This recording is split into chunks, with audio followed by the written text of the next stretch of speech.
partager sur ce canal où on se posait cette question qui était celle de savoir faut-il abandonner. La même thématique avait également été partagée dans nos différents forums et nos différents forats. Nous avons eu pas mal de réactions là-bas. La thématique faut-il abandonner était consacrée ou regardait un certain attitude ou un certain comportement qui s'opposait. Et on s'interrogeait s'il est nécessaire ou s'il faudrait abandonner, s'il faudrait arrêter de faire du bien aux gens. Vous avez vous aussi certainement constaté que les gens qui ont un bon cœur ont un destin vraiment très compliqué. Vous avez certainement vu aussi ou également que le bien que vous faites aux gens vous revient souvent en contre-tour, disons à l'envers. Et c'est ainsi que je partageais avec vous cette thématique qui était donc celle de savoir faut-il arrêter.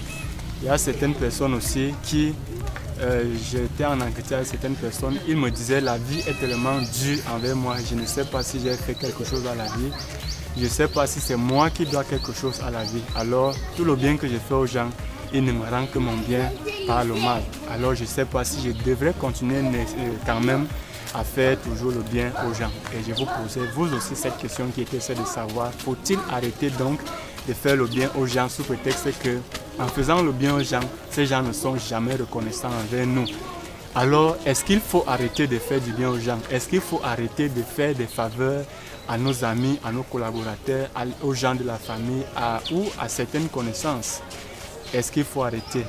Bon, je vous ai posé cette question, c'était dans une vidéo, la thématique où le même problème a été posé dans nos différents canaux. J'ai eu pas mal de réponses, pas mal de retours, pas mal d'idées, pas mal d'avis et d'opinions.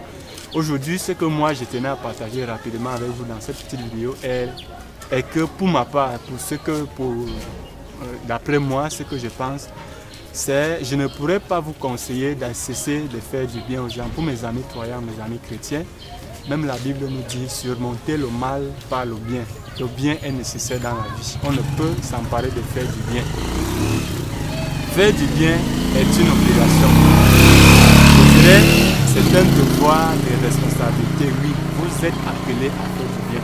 Mais ce que je puis vous dire, c'est que vous devez être sélectif, que ce soit dans vos relations amicales, vos relations de collaboration, les collègues, tous les gens autour de vous, vous devez vraiment être sélectif. Vous devez voir avec qui je peux désormais évoluer, avec qui je peux désormais associer. C'est pour ça qu'il y a ce propos qui dit nous sommes la somme des 5 personnes avec lesquelles nous passons. Si tu as de gros projets de réalisation, tu devras t'associer à des gens qui portent aussi des grands projets, qui ont le souci ou l'idée de réaliser de très grandes choses. Si tu continues à voler avec des petits esprits, avec des petits hommes, des petits hommes, des gens qui n'ont que pour souci manger, boire, dormir, tu ne peux pas évoluer. Donc il est de vous, il est de votre responsabilité, ça en va de votre responsabilité, il est de votre charge de regarder très bien autour de vous et d'être très sélectif en matière d'amitié, en matière de relations. Ça, c'est votre devoir. Vous ne pouvez cesser de faire du bien aux gens. Sinon, peut-être même à vous, à votre niveau, ceux-là qui vous aident, ceux-là qui vous font également du bien, d'une manière ou d'une autre, sont en train de se plaindre de vous, même sans que vous ne le sachiez. Ça peut aussi être comme ça. C'est la vie est faite ainsi. On dit toujours, c'est la vie. C'est un adage, mais c'est vrai. La vie, c'est ça. Entourez-vous de grands esprits, entourez-vous de gens qui peuvent vous tirer aussi du bas niveau et monter avec vous vers des dimensions où vous n'avez été dans le passé. C'est ce que moi je tenais à partager avec vous. N'oubliez pas de vous abonner. Je vous dis au revoir pour un nouveau numéro. À très bientôt les amis.